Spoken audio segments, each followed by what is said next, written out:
Hello and welcome, Exiles. Today we're going to educate Ruetoo on reality because he seems to be pretty far removed from it. I'm going to give you the context of this clip leading up to it very shortly. The reason this is the clip, the starter thing, is he's watching a clip of me watching a clip of Lily, basically. Lily made a response to where she was watching my Berserker video where she said, I don't see it, I think it's going to be crap or whatever. And then I said, well, I'm not worried about Lily's opinion because she's not really a build maker. I was trying to say this mostly in jest, but I probably didn't say it very well, and it probably came off more poignant and offensive than it should have been. And I apologize for Lily to that if you're watching this. That's my bad. Lily has made a lot of good builds, and I shouldn't have said that the way I did. So the mistakes were made. Point is, he sees this clip, and he gets all up in a tizzy, and this is what Ruetoo says. So just a heads up, you should probably lower your volume of your speakers or your earphones because Ruetoo tends to be loud and screamy like a small child. Look at what he's doing. It's literally the same shit. Every fucking league. Every fucking league. He's just playing the same shit and telling everyone how much he knows about builds. You don't know shit. Look at what he's... Okay, so for context, the reason this is why it is, he has had kind of a hate boner for me, for lack of a better term, since the Subtractem Ruetoo drama. The TLDR is, he was throwing a lot of stones at Subtractem for his build content creation, and I viewed it as he was throwing stones from basically a very glass house. He was promoting a build, Corrupting Fever Champion, which I view as a character that just has very bad damage and has a very bad league start. Eventually it becomes okay. It becomes acceptable with enough gear. But he was throwing a lot of stones based on another character, Firetrap Elementalist, which I viewed as a character that would have probably a lot better league start and would be pretty decent. And you know what I decided to do? I decided to play both of them. I decided to educate myself. I hadn't played either one of those builds. Now, granted, I'm a little bit more familiar with Fire Dot as I've played a lot of Righteous Fire, so it made a little bit more sense. It clicked a little bit more. I knew the item progression a little bit more of what I should be picking up, etc. But I didn't do any special vendor recipes to get +1 fires on the Fire Dot run. Point is, I followed the POB that was given from his Google Doc, and it led me to having a very bad time. Now, granted, I could have done vendor recipes to get, for example, +1 Fizz Wands. That wouldn't change my experience, like, at all. The damage I had was so far beneath acceptable, it was abysmal. The thing is, Corrupting Fever, you need jewels, you need clusters, and you need gear. And I wasn't going to go farm clusters and jewels on XRK to run. It's not made for an XRK to run, but the point is, if you're promoting a build that somebody has to league start, they have to start at no gear, and then they have to earn the currency to then buy the stuff that makes the build okay. And in my opinion, the build should be good before you're even buying those items. I believe there should be some level of, this character works, there is a progression, you can farm the currency relatively easily to get whatever key pieces, and it should be fine. But Corrupting Fever, you're just having a terrible time until you get a lot of those key pieces. There's a reason why Tripolar Bear, for example, he didn't post his Corrupting Fever update until like 4 days into the league, when he had a Dragon Fangs with Corrupting Fever, when he had Cold Iron points, when he had Cluster Jewels, when he actually had the damage where it didn't look terrible. And even then, it was kind of mid-tier damage. So the point I'm trying to make is, the build that they were promoting as a good league star, Corrupting Fever Champion, I just view as, it's objectively not good. I think it's weak in most categories in terms of just start. It's just bad. It does become okay defensively, it does become decent offensively, but it requires a lot of gear to get there. And that's just like, if you're going to call somebody out for the build they're promoting, don't throw stones from the scenario where you have a build that is so trash early. It needs to be better than that. Now, Ruetoo doesn't realize that because he's not a build creator. He doesn't have to deal with the backlash from people following his guide, etc. But eventually, maybe sometime he'll try to learn a little bit about build creation, and he'll have a better perspective on things. Outside of that, not only that, the PUB I followed had a lot of errors in terms of pathing where it just wasted regrets. And in my transition, I didn't have enough regrets I didn't drop regrets, and I just was kind of screwed. So that's one of those things where like there was a pathing error, and I was like, should I correct this or should I just follow the PUB that was given to me? And I was like, I don't know, man. Point is, I thought his build was bad. I showcased it being bad. I showcased the fire trap. It was very smooth all the way to killing Exarch.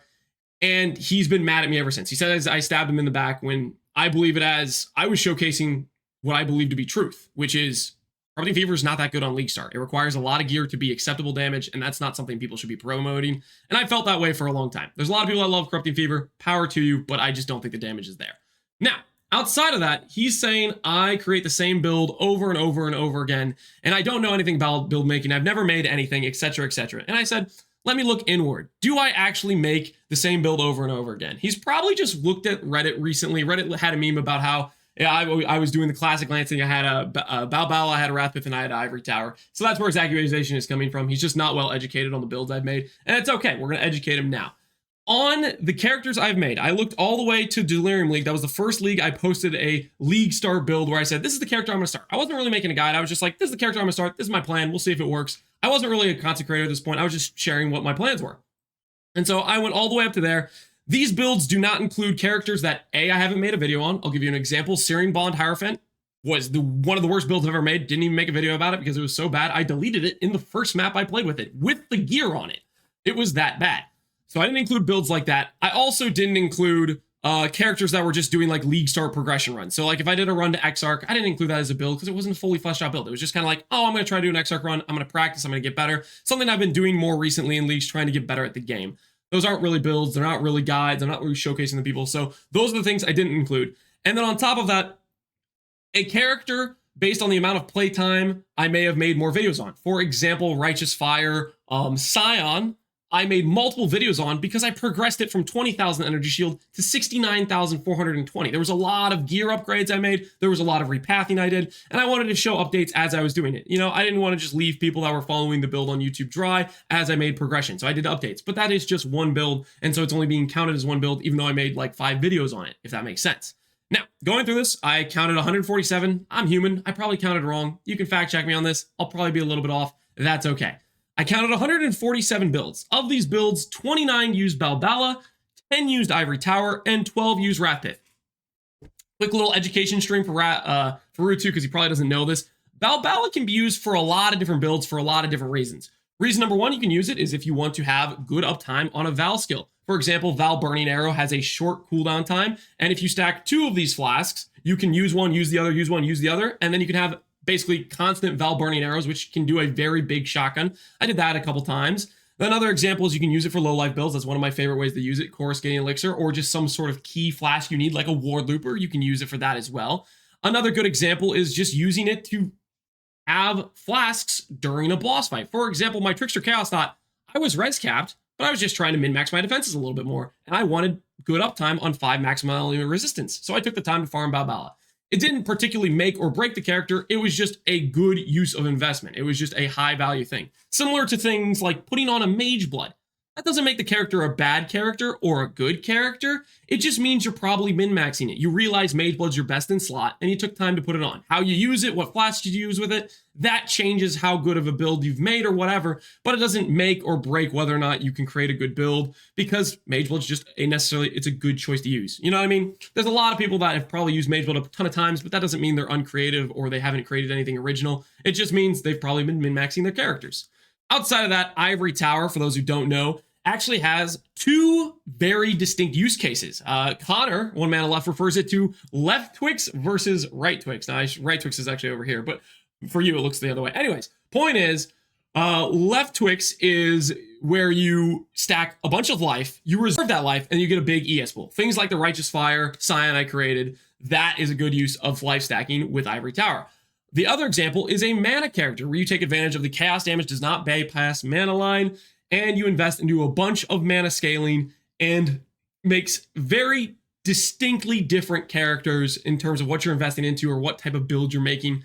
I think this is kind of crazy as an item that it can be a min-max item for 2 very different builds. I think it's quite interesting. And then Wrathpith is basically just, you're probably wearing Dissolution, you're doing something like Relic of the Pact, or you're doing some sort of life stacker, or in the other scenario, you're doing something like, I want to say, a Ivory Tower build, where you're reserving a lot of life, you have a lot of life, and you don't spend any of that, and you get the sacrifice for free, but you also get the damage. Or, entirely different than any of those examples, you have something like Firestorm. I think Inquisitor, people stacked a bunch of HP and did Firestorm, that was another example.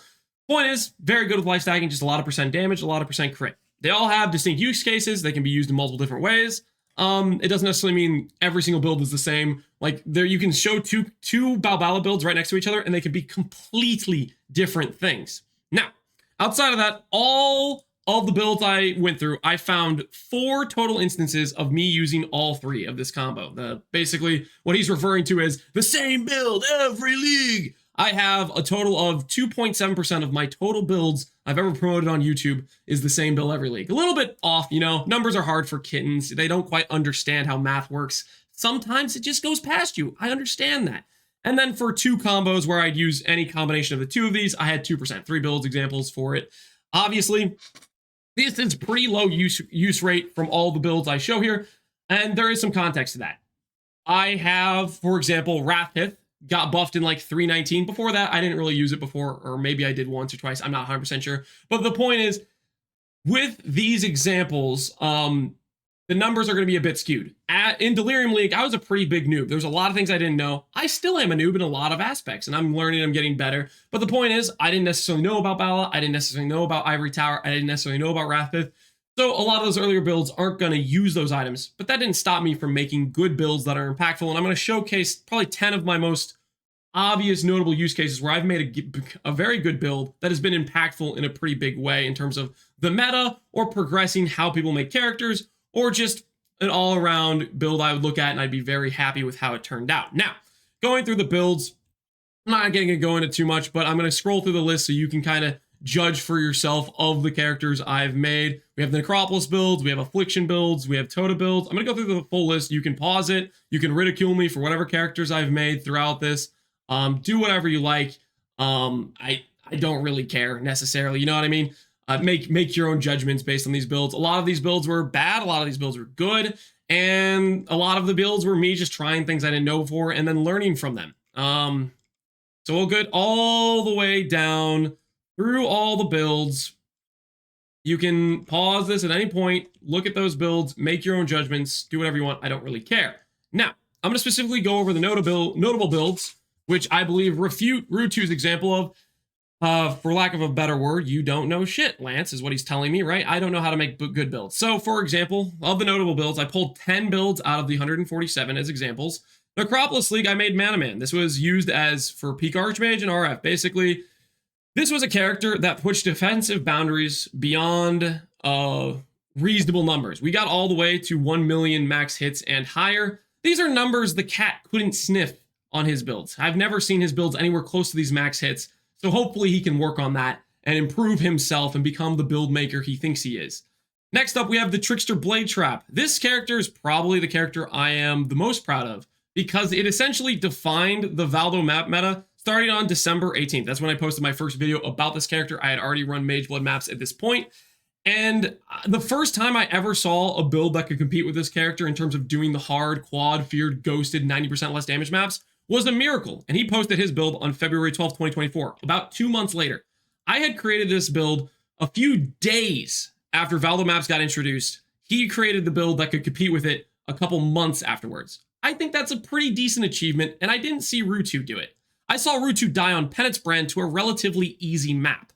So if you want to talk about build making, you want to talk about the highest possible challenge in the game, doing something like a Voided Valdo map on a softcore consistently, this character did over 100 quad ghosted 90% less maps, then maybe have something to show for it. Of course, he doesn't have a YouTube. He doesn't back up any of the claims he's going to make, but he's going to scream and shout, and I'm sure he is right now. The next example I have is my 69,420 ES Righteous Fire. In my opinion, this is the best Righteous Fire that ever existed, especially up to that point. I think it's probably still the best. Yeah, I don't know how it compares to Mana RF. I think it's close. I think it's probably still the best. But this also puts the number of ES to a new extreme. Up to this point, I had seen builds that get to close to 30,000 ES and still be real builds. Required a lot of legacy special gear, etc., etc. And this just blew past that number on top of being a very good viable build. On top of that, hitting dot cap while pressing Val Righteous Fire on Righteous Fire. Fantastic. I'm very proud of that achievement. Next up, I have the Tri-Stack GC Mines Inquisitor. This is the first time I did an iteration of Tri-Stack, and this is something I view as a very good archetype that I feel somewhat responsible for creating. I'm sure there were people that did tri-attribute stackers before me, but I feel like I was pretty involved, and I have done a lot of different builds since this one, and pretty much every single time I've done tri-stack, it's been a good build, and I've done a lot of different versions of it. I've done Ice Shot, I've done Molten Strike, I've done GC Mines, I've done Self-Cast, and I've done Hex Blast Mines now as my most recent iteration. Speaking of which, this context of this clip when he's complaining about Look at what he's doing. It's literally the same shit. Look at what he's doing. It's literally the same shit. So speaking on that, I'm doing this thing called updating a build guide. I'm not actually league starting this. I'm literally just updating a guide for one of my characters because I think it's a very good league starter, and people have asked me about it. They've asked me to update it. I would rather probably do other things. It's not necessarily fun to to update a guide, but I want to make sure it's a good guide, and so I'm taking time to refine it and update it because I want to make sure all my I's are dotted and my T's are crossed so that the way people that follow it have a good progression and it works out smoothly for them.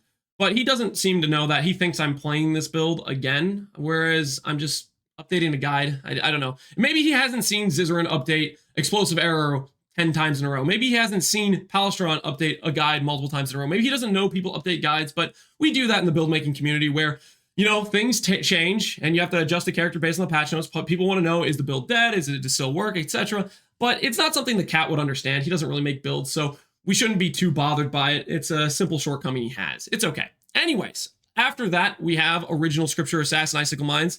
This was something I created specifically to do hitless Sanctum runs, and I believe it was the cheapest build I ever saw doing hitless Sanctum runs. Ruetoo, for example, made a build that cost about 40 divines. He was very happy with it. This character cost less than 10 divines to make, and I think it was a little bit more noob friendly in terms of how easily it made the run. You could hit the enemies from off screen. I think he did Stormbrand where he had to actually be close to the enemy to cast the Stormbrand. I think there's a high chance of failure rate of you dying to things like the Fire Archer if he does a pre-fire on you, stuff like that, whereas this character could hit the enemies off screen and delete them. I actually did a tech where I'd make my screen like a wide monitor or whatever so I could see enemies farther away, and this did very consistently do those things. After which we have Hexsplash Trickster Mines. This is a character I made in Sanctum, and this is just an example of a build that I like because it was a match made in heaven. It was just a perfect little combination between Trickster and Hexsplash Mines, and I'm also proud of it because it stayed a very stable top tier build since. You know when everybody goes and announces how they have their top 10 picks for the meta league starters, etc.? I'm very confident that Trickster Hexsplash Mines has been better than most of those builds pretty much every time I've seen the list. Anyways, moving on, RF Inquisitor 315. This isn't necessarily a particularly good build, but this is just representative of when RF was at its lowest point. This RF, I think, was below 1% play rate at this point. What had happened is Expedition did a big damage nerf to everybody. Righteous Fire at the time was already pretty bad damage. And when you take a build that already has pretty bad damage and then you wreck the damage, well, it's rough. It's real rough. And it's one of those things where it's just like, I wasn't even planning to play it. And then I decided, you know what? I'm going to play it anyways. And I made a video called I Love Righteous Fire. And I'm pretty confident Fox watched this video. I saw him watch this video on stream, and it got him excited about playing RF again. And I think it was part of the RF revival, a small part in it. I give the credit mostly to Pox because he made an incredible guide, and I recommend it every time somebody asks me about RF. I always recommend them to go check out Pox. But it's just something that makes me happy on the inside is that I was a small piece in RF getting some level of rebirth and people playing it and enjoying it. Number 8 on the list, I have VLS Pathfinder Hateforge. If you played Ultimatum League, you would have remembered Hateforge was all the way down to 1 divine. I made a build with it called VLS Pathfinder Hateforge, and it went from 1 divine to 1 mirror. This is one of those scenarios where I made a build that became very meta because it was just very broken. Essentially, it was all about the Soul Flask that allowed you to get soul gain prevention to pretty much 0, and you could automate your rage gen with a belt and some other stuff. It had some weird tech. Point is, very good build, and I believe it impacted the meta quite a bit. Number 9 on my list I have is the idea of RF bombing, auto bombing.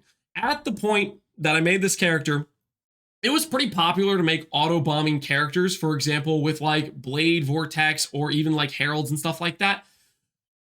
But one of my favorite builds was Righteous Fire, and they didn't do any sort of explode chain. It wasn't really a thing, and I had come up with the idea to make my explodes ignite, and that bridged the gap between Righteous Fire being a bunch of dot multi % damage over time scaling and the hit-based mechanic that is explode. And it created what I believe is probably the most fun I've ever had while playing a build of just smooth satisfaction of just gliding around and just explosions.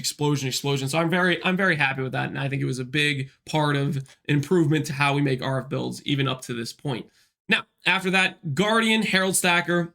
This is the build that made me consider trying to make more content on YouTube and actually trying to take it seriously. And I believe, as far as I've seen, this is the most dominant meta that has ever existed. It was basically a 50% play rate in Delirium. And the reason for that is you could play it as any spell you wanted. You can even play it as like wand skills. There were so many applications of it, and it just completely took over. It was a complete oversight by GGG.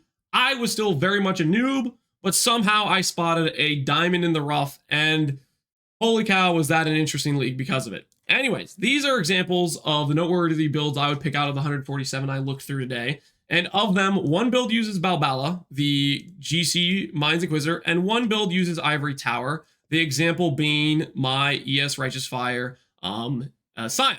Technically, on the budget version of the Righteous Fire, I recommended Ivory Tower just because it was a good item. But late game, if you were min-maxing that character, the item was a rare chest, pushing the max hits to the absolute limits. The point is, when somebody says, every fucking league, he's just playing the same shit and telling everyone how much he knows about build. I'm playing the same shit every league. Maybe like learn something or educate yourself, do something, man. I get that loud is funny, but I would hope at one point you look in the mirror and say, do I really want to be known as just the guy who screams belligerently like a child? I don't know, man. Check your facts before screaming and maybe work on your anger issues. That might help you and people might start to appreciate your growing maturity. We'll see if it happens. Good luck to you, Ruetoo. Hopefully this was educational. Peace out, Exiles. Hopefully you enjoyed.